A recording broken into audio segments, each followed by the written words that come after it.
Mídias ocidentais já estão declarando o colapso da economia e da sociedade americana e da consolidação dos Estados Unidos como a principal potência geopolítica contemporânea. Será? Algumas notícias apontam, por exemplo, uma reaproximação entre Trump e Elon Musk, o que de fato é importante, mas sem exatamente resolver os principais problemas entre essas duas figuras, enquanto Scott Bessent, que é o secretário do Tesouro dos Estados Unidos, garante que sem um aumento do teto da dívida pública, os Estados Unidos podem passar pela pior crise econômica desde 2008. Enquanto isso, nós temos o dólar caindo como reserva internacional nos bancos centrais espalhados pelo mundo, chegando a menos de 50% das reservas. A própria Tulsi Gabbard, que é a chefe da inteligência dos Estados Unidos, fala que mais do que nunca os Estados Unidos e o mundo estão em meio a uma guerra nuclear, uma possível guerra nuclear, enquanto os protestos, que começaram em Los Angeles de maneira mais efetiva, se espalham por uma série de localidades nos Estados Unidos, até mesmo com estado, toque de recolher, sendo decretado pela prefeita de Los Angeles. Vai lembrar que sábado pode ser um dia decisivo, porque há grandes manifestações marcadas contra o governo Trump, enquanto há comemorações de 250 anos do exército americano e do aniversário de 79 anos do Trump. Trump já colocou que se alguma manifestação acontecer, ele vai reprimir de maneira violenta. Inclusive hoje, em declaração, deixou claro que há uma geração de heróis militares que derramaram sangue em terras distantes que não vão assistir que o país, os Estados Unidos, seja derrotado por uma invasão de hispânicos do terceiro mundo. Vamos libertar os Estados Unidos. Será que há o risco, de fato, de uma guerra civil e um colapso da sociedade americana? Falar um pouquinho também, cara, sobre o acordo que foi feito entre Trump e China, um acordo comercial que prega, dentre outras questões, o fim da proibição de estudantes chineses e também acesso aos minerais terras raras da China nos Estados Unidos, enquanto a Claudia Sheinbaum, presidente mexicana, também se pronuncia sobre os protestos nos Estados Unidos e anuncia que vai participar da cúpula dos BRICS, o que pode mostrar, claro, um certo enfraquecimento geopolítico do G7 dos Estados Unidos. Para finalizar, pessoal, falar um pouquinho também sobre o Zelensky, que alega que a Rússia está avançando não só para os países bálticos, mas também em direção à Odessa, para ameaçar a Moldávia e a Romênia. Lembrando que a Romênia é um membro da OTAN, e a gente tem o ano de 2024 como sendo o mais mortal da história, pelo menos da história contemporânea, pós-Segunda Guerra Mundial. Enquanto isso, Macron, na França, ameaça proibir redes sociais para crianças ou adolescentes abaixo de 15 anos. Por que será, hein? Se vocês querem entender um pouco mais sobre esses assuntos, e muito mais também sobre geografia, geopolítica, atualidades, política, polêmicas, enfim, tudo para você se manter sempre bem atualizado, já se inscreve no canal, deixa seu like, compartilha esse vídeo, que o professor Ricardo conta muito com a sua ajuda. Belezinha? Pessoal, recado rapidinho da nossa parceiraça do canal. A sua empresa, a sua marca está em perigo. Eu sei porque a minha também estava até pouco tempo atrás, porque eu não tinha um registro no INPI.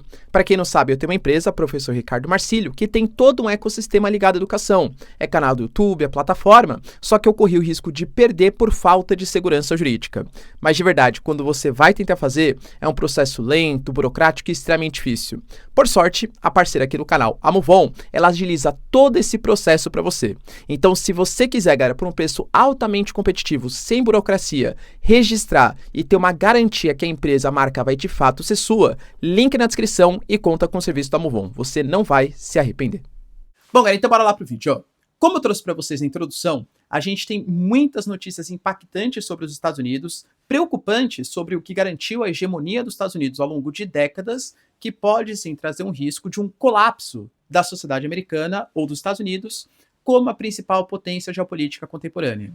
Já adianto para vocês, vou apresentar aqui, né, quais são os argumentos, colocando alguns contra-argumentos, tentando mostrar para vocês, claro, os dois lados dessa história. Primeiro ponto importante, a gente teve o Elon Musk pedindo desculpas, colocou ali na rede social, né, que ele se arrepende de algumas postagens sobre o Trump, que ele de fato passou do limite. Não dá para saber exatamente quais foram as postagens que ele passou do limite, e deixando claro que ele não falou que nenhuma era mentira, só que ele passou dos limites. Então, se ele está pedindo desculpa para o Trump e possivelmente se reaproximando, ele está se reaproximando de uma pessoa que ele falou, e não falou que era mentira, que tem ligações com o caso do Jeffrey Epstein, que tem coisas tão problemáticas na sociedade americana, é um ponto polêmico, claro. A gente já teve informações que o J.D. Vance, que é o vice-presidente dos Estados Unidos, e uma pessoa que é muito ligada ao Vale do Silício, que é o lar, assim, entre aspas, do Elon Musk, e tem uma intermediação muito forte entre os grandes CEOs, os grandes empresários e o Elon Musk, já convenceu o Trump, ou o Musk, aliás, que brigar com o Trump não era uma coisa positiva nem para o Elon Musk, nem para o Trump, e por isso que teve essa recente aproximação. O Trump falou que ele aceita as desculpas, que ele ficou muito decepcionado, mas que ele considera ali, né, que é uma coisa interessante o pedido de desculpas do Elon Musk. Mas, por que eu enxergo isso com maus olhos, pelo menos assim, né, do ponto de vista político? Porque nenhuma grande mudança foi feita. O plano The Big Beautiful Bill, que é o que o Elon Musk mais reclamava, que vai aumentar o teto da dívida pública, vai esmagar a sociedade americana, continua acontecendo. O caso, por exemplo, que eu falei, do Jeffrey Epstein, continua rolando. As tarifas comerciais aplicadas a grande parte dos países do mundo continuam acontecendo. É que, claro, como eu já trouxe para vocês também, um afastamento do Elon Musk com o Trump é prejudicial para os dois lados, porque hoje você tem, por exemplo, os Estados Unidos em setores sensíveis, como a comunicação dependendo do Starlink, como a questão dos carros elétricos dependendo da Tesla, como principalmente o programa espacial americano dependendo da SpaceX. Então, os Estados Unidos hoje se colocaram em alguns setores muito sensíveis da sociedade nas mãos do Elon Musk. E claro que o Elon Musk também, ele quer uma influência maior na sociedade americana, seja com as suas empresas, seja com a inteligência artificial, e ter acesso ou um bom trânsito no governo americano interessa para ele, claro. Imaginem, por exemplo, se a gente tem uma das coisas que o plano oferece, né, é o fim desses subsídios aí aos carros elétricos. Imagina se, por exemplo, cancela as parcerias, o convênio entre NASA, por exemplo, e SpaceX. Para os seus objetivos de atingir Marte, de conseguir dominar, né, ou conseguir influenciar grande parte do planeta, é importante fazer parte do governo, ou pelo menos ser aliado do governo americano. Então eu vejo isso muito mais como manobra política do que de fato um pedido de desculpas. Até porque, por enquanto, ele não falou que nada que ele tinha falado foi mentira. A situação, galera, ela vem ficando mais complicada em relação à economia americana, quando a gente tem dados, por exemplo, eu trouxe para vocês, que de fato esse plano, né, The Big Beautiful Bill, ele pode aumentar a dívida americana superando os 36 trilhões de dólares. E aí vai chegar num momento de default em que os Estados Unidos não vão mais conseguir pegar dinheiro emprestado para pagar coisas básicas. Então, pagar funcionalismo público, pagar, sei lá, questões aí, pagar a própria dívida pública americana. Isso pode gerar uma desconfiança no mercado e a redução dos investimentos estrangeiros. O próprio Scott Bessent, não é teoria da conspiração, não é alguém aleatório que está falando, é o secretário do Tesouro americano, colocou que os Estados Unidos podem se enfrentar um calote na sua dívida nacional já na segunda metade do verão. Se a questão do teto da dívida não for resolvida, essa poderá ser a maior crise que os Estados Unidos atravessa desde 2008 e 2009, que foi a crise, claro, dos subprimes ali, né, do estouro da bolha imobiliária. Ou seja, vai ter que ou aumentar, ou como até mesmo o Trump quer, em conluio com alguns pensadores democratas. Sim, galera, a gente sabe que os democratas eles são um pouco mais gastões, um pouco mais intervencionistas, e o Trump ele pretende se unir até mesmo aos democratas para eliminar a questão, o debate do teto da dívida pública. Só que é claro que isso gera desconfiança no mercado. O Trump, por exemplo, ele vem falando, pelo amor de Deus, Federal Reserve, abaixa essa taxa de juros. Porque se abaixa a taxa de juros, naturalmente também a dívida pública americana, pelo menos a dívida interna, fica mais barata, né? Ou consegue honrar de maneira mais fácil os seus compromissos. Só que com uma possibilidade de inflação e até o acordo entre China e Estados Unidos, que taxou em 55% produtos chineses, eu não vejo uma previsão de redução da inflação, pelo menos não em curto prazo. É uma situação preocupante. E talvez alguns países do mundo já comecem a perceber isso. Claro que eu acho que tem uma influência muito grande dos BRICS e um processo de desdolarização de economias importantes, como Rússia, como China, até mesmo como o Brasil, e a busca por moedas alternativas. Mas querendo ou não, a gente teve a informação, por exemplo, que esse ano o dólar caiu como a reserva dos bancos centrais espalhados pelo mundo somente para 46%.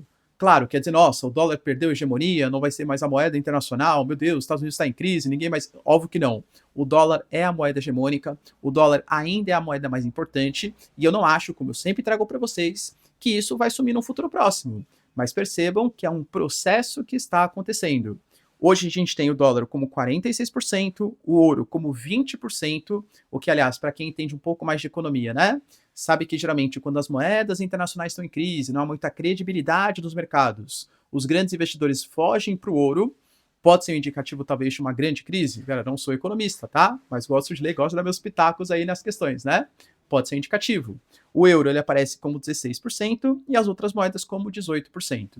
É fato, como eu trouxe para vocês, né, que o fato das sanções dos Estados Unidos contra a Rússia, e aqui não é questão ideológica, mas talvez parte dos países tenham percebido que independente se você acha que a Rússia está certa ou se ela está errada nessa questão, mas que os Estados Unidos, como tem o sistema de pagamentos internacional e tem a moeda mundial, que é o dólar, ele tem muito poder em congelar ativos, em aplicar sanções. Então, vai talvez diversificar moedas e buscar sistemas alternativos de pagamento, seja até uma questão de soberania nacional.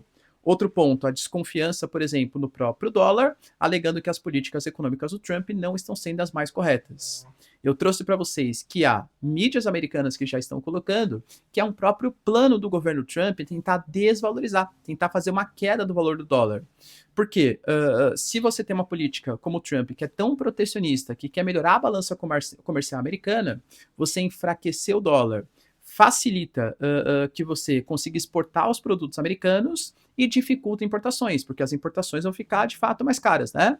Ou seja, uma tentativa que eu, Ricardo, né, de novo, não sou conselheiro econômico do governo Trump, mas não considera mais eficiente, porque acho que sim, pode melhorar a balança comercial, mas traz uma série de prejuízos como consequência, mas enfim, pode ser a política do governo Trump.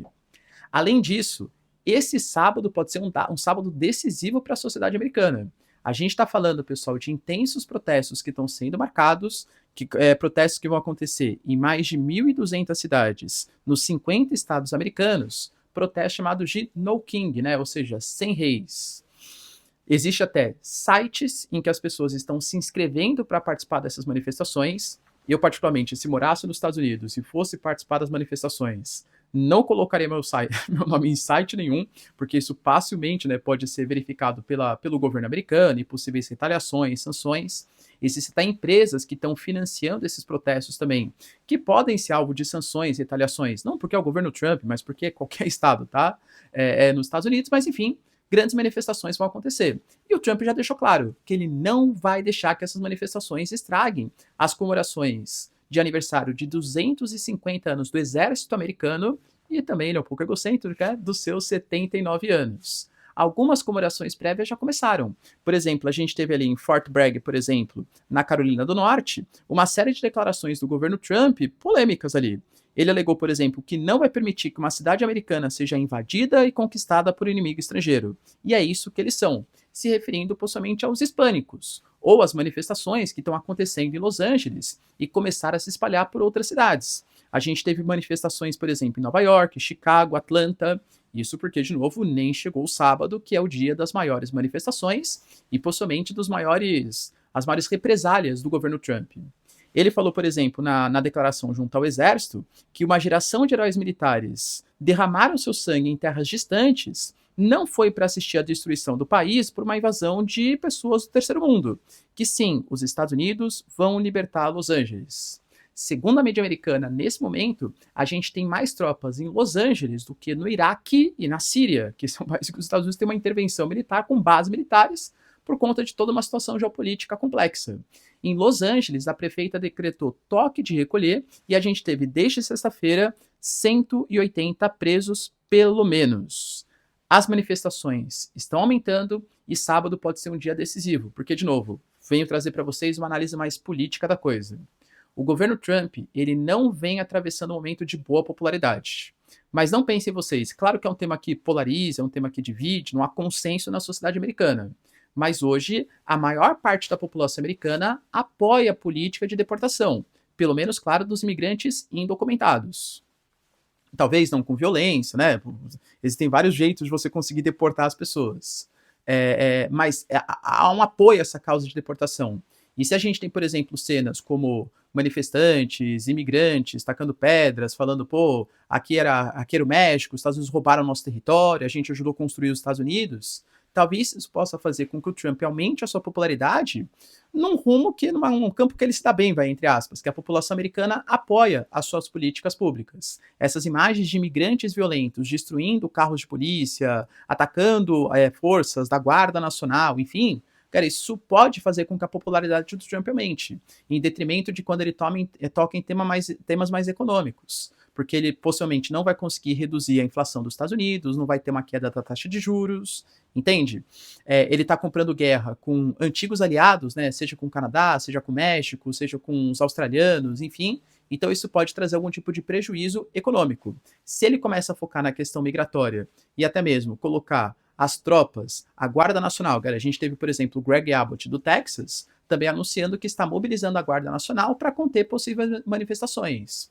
Possivelmente também por dia da manifestação do No King, que vai acontecer nesse sábado. Ou seja, existem muitas coisas perigosas acontecendo ao mesmo tempo nos Estados Unidos. E aí, a Tulsi Gabbard, para quem não sabe, né, que é a chefe da inteligência dos Estados Unidos, aliás, que foi uma indicação já polêmica à época, eu citei para vocês, né, naquele contexto, porque existem possíveis ligações dela com a inteligência russa, ela é conhecida por propagar algumas teorias da conspiração muito grandes, né, enfim, ela coloca que hoje, colocou no seu canal do YouTube, os Estados Unidos e o mundo estão próximos de uma guerra nuclear. Hoje estamos mais próximos do que nunca de uma aniquilação nuclear. A elite política e os belicistas fomentam o medo e as tensões entre as potências nucleares. Cabe a nós, o povo, ou seja, ela meio que se distingue, né? Ela não é política, ela faz parte do povo, acabar com essas possíveis manifestações ou com essa guerra nuclear. Entende que são várias coisas pipocando ao mesmo tempo? É questão econômica, são manifestações, são tensões sociais. É os Estados Unidos que construiu o mundo pós-Segunda Guerra Mundial, baseado nas ideias do Acordo de Bretton Woods, com o FMI, com o Banco Mundial, com a ideia de um livre comércio, com o GATT, que posteriormente vira a OMC, e agora vem praticando uma série de protecionismos. Já adianto, tá? Professor, você acha que isso vai fazer com que os Estados Unidos percam a sua hegemonia como grande potência geopolítica internacional? Não acho. Eu acho que isso pode acelerar um processo em algo que pode acontecer em médio prazo, é natural. Potências crescem e potências caem, é natural, né? Mas o Trump ele não vai ficar como definitivo presidente dos Estados Unidos. Pode vir outro republicano que seja mais republicano e menos MAGA, né? Menos Make America Great Again. Pode vir um democrata, por exemplo, e restaurar algumas ligações geopolíticas importantes.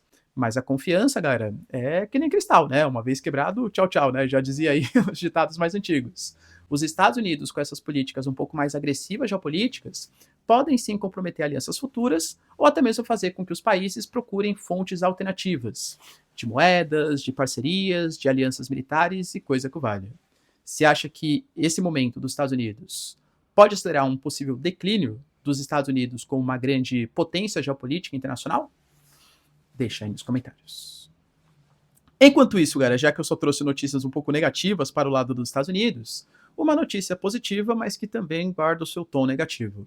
Estados Unidos e China, principalmente por meio do governo Trump, anunciaram um acordo comercial. Sim, um acordo comercial, que, dentre outras questões, um ponto muito importante para o governo americano, quer ter acesso às terras raras chinesas, elas vão ser cedidas para os Estados Unidos, não vai mais haver limitação, pelo menos segundo o que o Trump colocou, e em contraposição, o Trump, que vinha comprando uma briga muito grande, principalmente em relação aos estudantes chineses, ele alegou, né, que os estudantes chineses estavam entrando nos Estados Unidos para roubar tecnologia, que o Partido Comunista Chinês se reuniu com liderança de Harvard e até teria oferecido 150 milhões de dólares para a universidade. Não sabe-se bem com qual interesse, segundo, de novo, né, o governo Trump. E agora, por conta desse acordo comercial, ele falou que ele não se importa que chineses venham estudar nos Estados Unidos. Novamente mudando de opinião de uma maneira... Porque se é um risco à segurança nacional, penso eu que não é um acordo comercial que vai afastar, né? Então beleza, então eu fiz o acordo comercial, agora não existe mais o risco à segurança nacional. Então, aparentemente, haviam outros interesses aí por trás. E em troca, a China, claro, vai exportar os seus minerais terras raras. Segundo o governo Trump, os Estados Unidos vão ser taxados em 10% para entrar no mercado chinês, coisa que já estava assim, né, no Acordo de Genebra, assinado aí há pouco tempo entre China e Estados Unidos, e os chineses vão ser taxados em 55%. A gente está falando de 10% que o Trump aplica contra qualquer país, 20% por conta da questão do fentanil, por conta da alegação do governo Trump, né, que a China ela faz de maneira proposital a entrada de insumos de fentanil para o México para corroerem a sociedade americana por dentro, que aliás é um outro problema na sociedade americana. A questão da overdose de opioides é um problema grave sim nos Estados Unidos. E também taxas de 25%, que já tinham sido propagadas até mesmo no governo Trump anterior, né? Taxas aí contra produtos chineses que eram naturais, já existiam nos Estados Unidos. Novamente, os Estados Unidos têm a China como seu maior parceiro comercial. Taxas de 55% são muito altas. Isso vai aumentar muito o preço dos produtos, dos insumos, das produções produzidas no mercado americano. Será que isso não poderia corroborar, por exemplo, com um aumento da inflação nos Estados Unidos e uma não queda da taxa de juros, fazendo com que a dívida ou os juros da dívida aumentem ainda mais nos Estados Unidos, comprometendo a própria estabilidade econômica do país? Entende? E aí o Elon Musk era crítico disso. Está se reaproximando do governo Trump agora, sem mudanças efetivas? Cara, de novo, é um momento delicado, vamos colocar assim, geopoliticamente e economicamente, dos Estados Unidos. Enquanto isso, tivemos também a Cláudia Sheinbaum, para quem não sabe, a presidente do México, anunciando que o México vai participar, sim, da cúpula dos BRICS. O Brasil tinha convidado aqui a Colômbia e o México, na época da questão venezuelana, né? Não sei se vocês se lembram, mas Brasil, Colômbia e México formaram como se fosse uma espécie de coalizão de esquerda para tentar obrigar o Nicolás Maduro a apresentar as atas eleitorais. No final das contas, não apresentou. Os três países não reconheceram Nicolás Maduro como presidente oficial, mas mantém também relações diplomáticas. Houve grande divergência também, né? No final das contas. Mas houve um aumento da relação entre esses três países. E o Lula convidou tanto a Colômbia, de Gustavo Petro, como também ao México, da Cláudia Sheinbaum, para participar da cúpula dos BRICS. Só que a gente sabe que essa cúpula dos BRICS, muito possivelmente, vai tratar sobre, sediada no Brasil, inclusive, hein? Brasil que está na liderança de duas reuniões super importantes. Agora, no dia 6 e 7 de julho, a cúpula dos BRICS, e lá em novembro a gente vai ter a COP20, aliás, a COP30, né, que vai ser realizada em Belém.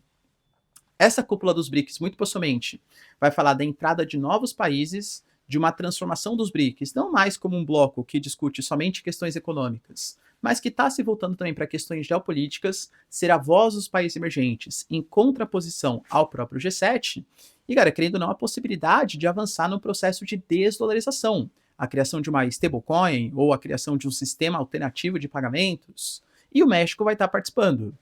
A gente sabe que a Cláudia Sheinbaum está um pouco decepcionada, principalmente com essas sobretaxas do governo Trump, e também por conta das manifestações. A Cláudia Sheinbaum, por exemplo, falou que ela defende que os mexicanos que vivem nos Estados Unidos. O apelo é para que a solução sobre a questão migratória não venha com batidas policiais e violência, mas sim com uma reforma migratória integral, que reconheça o papel dessa comunidade, da comunidade mexicana, principalmente os que vivem e trabalham há muitos anos ali. O que, de fato, como eu falo para vocês, é um problema, né?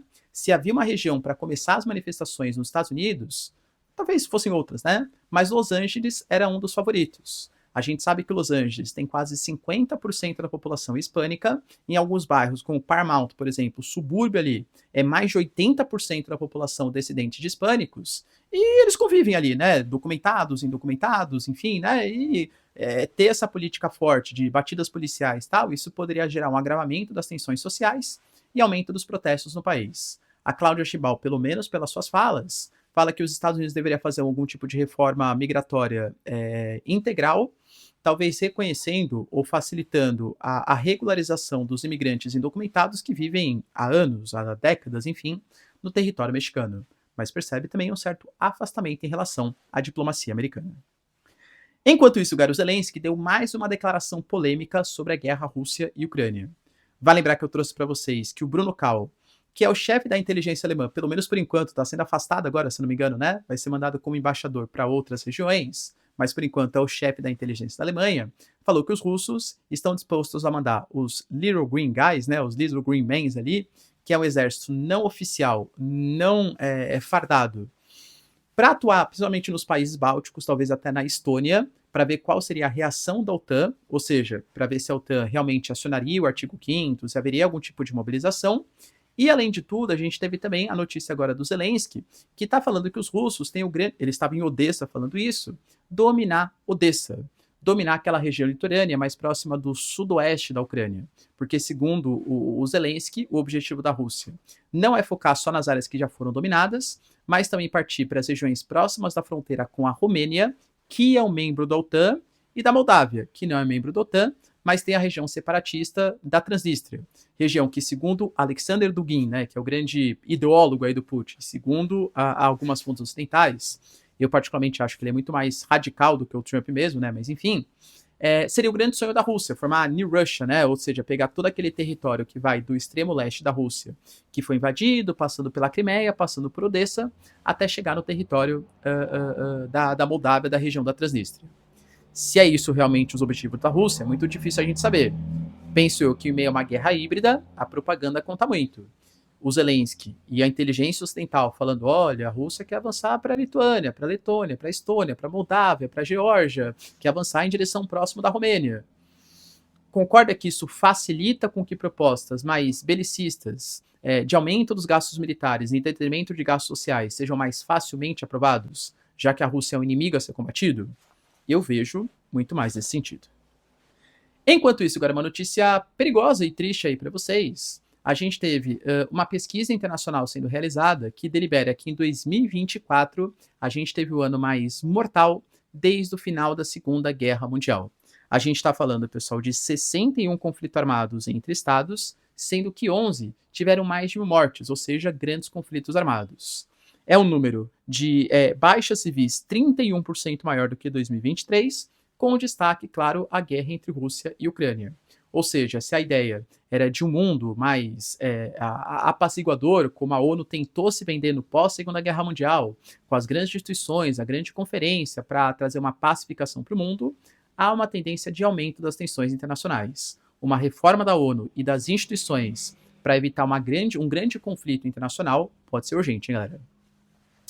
E para finalizar, uma notícia também polêmica, queria saber a opinião de vocês. A gente teve um caso, aliás, alguns casos de violência de adolescentes na França, sendo que o estopim aconteceu agora, foi poucos dias, né? Ou ontem, se não me engano, que um adolescente ali de 14 anos, ele estava tendo sua mochila revistada por uma agente ali da escola, e aí ele, não gostando dessa atitude, pegou não posso nem falar, um instrumento ali que você faz, né, que você come, né, aquele instrumento, enfim, né, e fez um ataque contra essa pessoa que trabalhava na escola. E isso foi visto, meu Deus, mais um ataque de adolescentes. O Macron, ele está culpando as redes sociais por conta desses ataques, alegando que existem coisas que não conseguem ser controladas pelos pais, que as redes sociais têm algoritmos que radicalizam muito, principalmente as mentes ainda não formadas, não consolidadas como as mentes adolescentes, e que pode chegar ao aumento da violência nos países, principalmente da violência entre jovens. O Macron deixou claro que todas as plataformas têm, por meio de reconhecimento facial ou identificadores, como reconhecer a idade das pessoas que usam.